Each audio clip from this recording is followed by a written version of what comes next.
Our team was sent to Portadown to work with 9 Ulster Defence Regiment. They were a funny bunch of lads. There was a fair bit of animosity between them and us. It was as if they resented us being on their patch. This was strange, since we were a major factor in stopping the IRA from killing them and kneecapping their families. Some of them had big chips on their shoulders and a lot of attitude. I remember standing at the bar one night when a UDR soldier sidled over and pretended to be sociable. It was just an excuse to tell me how the UDR were God's gift to Ulster. It ended up in one of those pointless arguments fueled by beer. He reckoned the UDR could do the job better than the regular British Army, and I disagreed. It was like a game of ping pong, and eventually I realized I would get more sense out of Gary Adams and was pissed off with the rest of our team. One night, I thought World War III was about to break out. It had passed relatively peacefully, and a few of our lads had bagged off with female UDR members. The custom in loyalist Northern Ireland is to stand to attention at the end of the night when the national anthem is played fair one, when in Rome, and all that. I stood to a rather wobbly attention with everybody else, but I could not help noticing everyone staring in our direction, and not in a nice, friendly way. I had to check I was not wearing a shin t-shirt by accident. No. What was it? I turned around, and, to my horror, there was Taff slumped in a chair with a pint in his hand, ostentatiously failing to stand. Halfway through the anthem, several UDR members headed over towards us. One of them asked why my pal was not standing up and showing his respect for the Queen. "Go and ask him," I said. So, he approached Taff and asked him, "Who the fuck are you talking to?" said Taff. He was a big, solid lad, and he stood up in his own time, blacking out the light with his huge frame. He pointed to the lurid red dragon on his t-shirt. "I'm fucking Welsh. That's not my fucking anthem, and don't you tell me to fucking stand up, boyo, unless you want a smack in the face."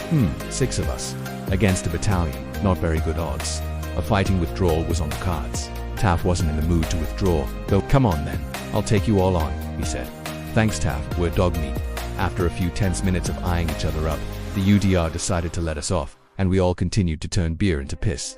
We spent the rest of our time at Portadown without major incident. The only bit of fun occurred in the center of town when the replicants were holding a rally with the usual end-of-night bonfires in the park. As a group of teenagers passed our mobile, giving us the usual torrent of anti-British abuse, I decided to wind a particular girl up by being nice to her. "Yous can fuck off back to your Brit slum, you bastards," she spat. "You're a lovely-looking girl," I replied, leaning out of the Land Rover. "I do not suppose there is any chance of you going on a date with me." Her jaw dropped open, and you could see the cogs in her tiny mind working overtime. Her brain clearly couldn't handle this approach. "We could go to the pictures or for a nice walk," I said. "Maybe I could come home and meet your mom and dad." She froze in bewilderment and then re-engaged her hate gear. "You what, you British scumbag shame?" I said, a pleasant smile still on my face. And I suppose a shag's out of the question.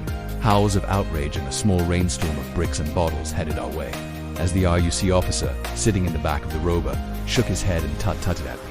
November arrived, and we had completed our tour without injury or loss of life. Some jock regiment was taking over from us, hence we left a little graffiti around the place informing them that we'd be making a point of going up north to knock their wives off when we got home, and then made our way back to RAF Aldergrove in the same Bedfords we'd come in for the flight back to Germany. I had achieved what I had dreamed about as a young army cadet, a tour of Ulster. I was also to receive my second and last medal of my colour service. Like most things, Ireland wasn't what I'd expected, but it was better than sweeping leaves and painting Land Rovers. Though at least sweeping leaves and painting Land Rovers was still an option. I still had my arms and legs, unlike many unlucky soldiers before me. Anyway, been there, done that, not going back. But we were met back in Germany by the CO of 32 Heavy Regiment, who promptly dropped a bombshell by informing 7th Battery that the whole of 32 Regiment was going back to Northern Ireland in the new year. At least I was okay because I was with 12 Regiment. Wrong.